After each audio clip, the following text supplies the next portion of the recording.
What's going on, guys? Caden and Aiden here, back with another video. All glory to God, and we're together, baby. Yes, Aiden sir. Church has made his way out here, and hey, it's Friday. Aiden, how you feeling? Feeling good, man. Ken, how you feeling, man? Feeling great. I'm actually gonna toss this over because we got the host of the show right here. Yes, sir. You know me, the host of the show for today.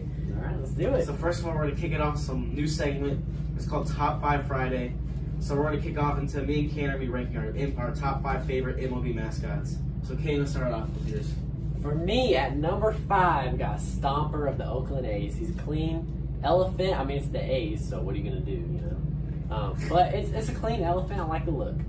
All right, so for my number 5, I picked the Oriole bird from the Orioles. I think it's a pretty good one. And the beak is kind of weird looking, but I do like it. So at number 4 for me, we got a Slugger for the Kansas City Royals. I think he's a lion, but he looks really clean. His crown, too, they incorporate that really well. Slugger's number For my number 4, I got Dinger from the Colorado Rockies. Triceratops. It's pretty cool looking. I like the look of it.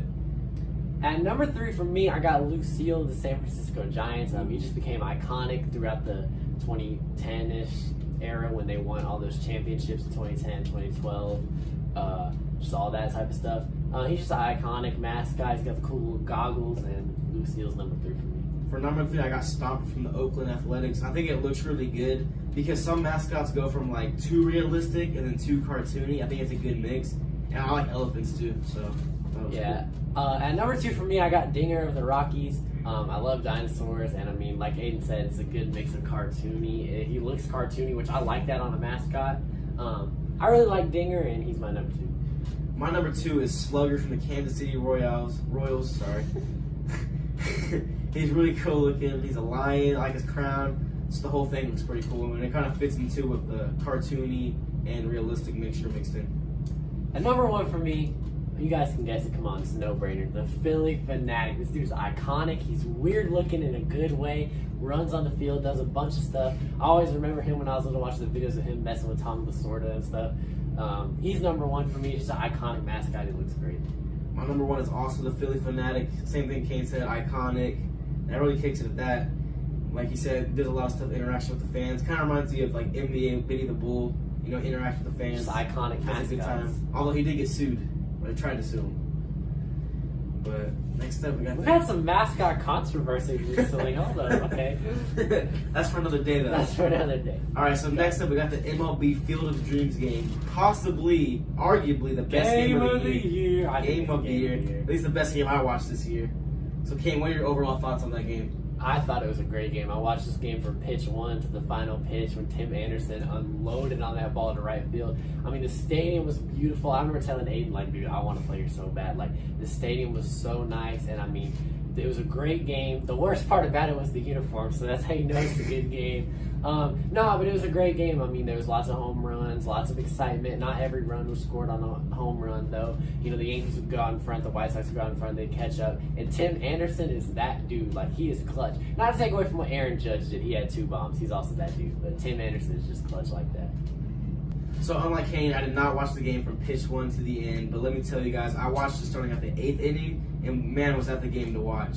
The Yankees were down 4-7. Aaron Judge did a clutch home run. And it was just crazy. One thing, too, I want to mention about, was it the 9th inning when the Yankees tied it up, right? 9th inning. 9th inning, yeah. Okay, here's what I was thinking. It was in my mind, it was like, the Yankees, I don't think they're going to do this. They maybe, okay, here's what it was like. It was like, bam, the Yankees get a run on first. I'm like, okay. Judge hits a home run. I'm like, okay, still down by 1.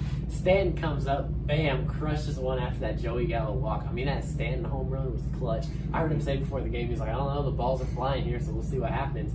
He comes up clutch, and then in the 9th inning, I'm like, okay, the White Sox may have something going here. And Tim Anderson is just that dude. Like, he's clutch. He's been struggling, but recently he's been picking it up. I'm watching a lot of White Sox games for some reason. They've just been on national TV.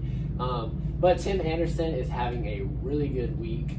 And I mean, he is one of the best shortstops in baseball, and he's that dude, clutch. It takes a special hitter to be able to hit in the clutch like he did. And I mean, those at-bats are different than the at-bats in the first inning. When you come up there with the game on the line, those at-bats are different. For sure. And Tim Anderson clutched up.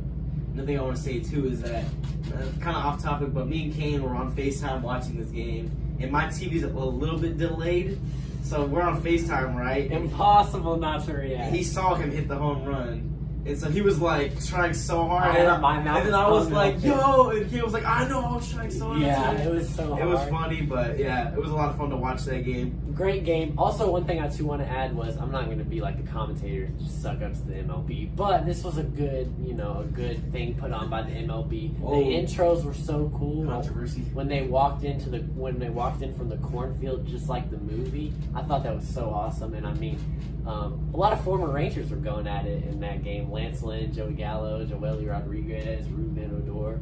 But nonetheless, it was an amazing game. The game of the year. All right. That's all I got. So moving on next, we got some NBA Summer League. Just some questions, not really going to be jumping anything in particular. So our first questions are, Kane, what teams are playing the best? I would say the Rockets are playing good. I think obviously Jalen Green is done, so that's going to really hurt them. I think the Raptors are starting to figure it out. But I think the Nets are playing good. My guy Cam with that one-legged game winner. Last night, yeah. But I think I think there's certain teams that are playing good. Obviously, this is Summer League, so like Jalen Suggs is done with a precautionary injury. Jalen Green's done with a precautionary injury. If there's any sort of injury to pretty much anyone, they're going to be done. Like if Cade has any sort of injury, like he's done. It's just like that. And That's how it is, yeah. That's just how it is. But I think the Rockets are playing good. They lost last night, but they're still playing good. The Raptors are figuring out, and I said the Nets. So who do you got?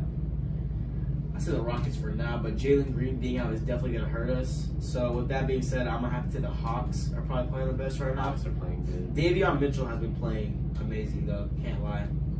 Davion Mitchell, he's looking like a snag. He is playing good. I love his energy. I love his work ethic. I like Davion Mitchell. Speaking of Davion Mitchell, which rookies are playing the best? I would have told you Jalen Green. I still think he's playing good. He obviously set out most of the game last night. Like I said, I think Davion Mitchell's playing good. I think, there's still other guys like Cam Thomas is obviously playing pretty good. But just because I've had an eye on him, I think Jalen Suggs was playing good until he went out. So those are the three I'm going to rock with. So next up, we're going to move on to everyone's favorite game, big deal or no big deal. So first up, in big deal or no big deal, U.S. men's soccer team enters the top 10 in FIFA rankings. Kane, big deal or no big deal? I think this is a really big deal. The U.S. has not been in the top 10 of the FIFA rankings since 2006. The U.S. men are bad at soccer. They're bad at soccer. That's the thing around them. Stereotype, exactly. They didn't qualify. They didn't qualify for the World Cup 2018, and then bam, they pull up. They beat Mexico in the Champions League, and we're like, okay, or whatever that thing is called, the Nations League or whatever. And then we got the Gold Cup, right? And it's the USC team against Mexico, and I'm watching this game, and I'm like, I don't know. And then they pull it out. So then that's twice they beat Mexico, who is somehow at 9. I want to point that out. How is Mexico at 9 and we beat them twice? But I think it's a huge deal for U.S. soccer. It's maybe also persuading some guys that because I know a lot of soccer players, they have choices whether they want to play for the U.S. men's national team, Mexico, or elsewhere. But I think this is a big step in, maybe some of these younger talents are going to start coming to the U.S. I mean, the future is really with this U.S. soccer team. Facts. That's all I got. All right. All I got went on a rant, but All right. I'm excited about U.S. soccer. All you guys are 5 minutes of conversation. But next up, we got J.R. Smith wants to play golf at North Carolina A&T. Kane, big deal or no big deal? No big deal. Why this even made a headline? I don't even know how it even made a headline. I don't know if the NCAA is going to let him play necessarily. Mm-hmm. I heard he's good, but I mean, obviously he's pretty good. I don't know. Even if he does make it, how many people are going to be like, let me just tune into some North Carolina A&T, who not going to talk trash about nothing against their school, but they're not a big market school, right? We can agree. They're an HCBU, or whatever it's called. Is that what it's called? I don't know. But no one's tuning in to watch J.R. Smith play golf. It's not a big deal. Yeah, definitely not a big deal. Especially since he may not even be able to play because he's already been to college and played. Well, he hasn't been to college. He hasn't? He went straight from high school. Oh, wow. That's why he's coming back to play. But I don't know if the NCAA is going to let him. I still don't. Well, next up, we got the Jaguars head coach Urban Meyer won't commit to Trevor Lawrence being the starter, and he declares that the QB battle is an open competition. Kane, big deal or no big deal?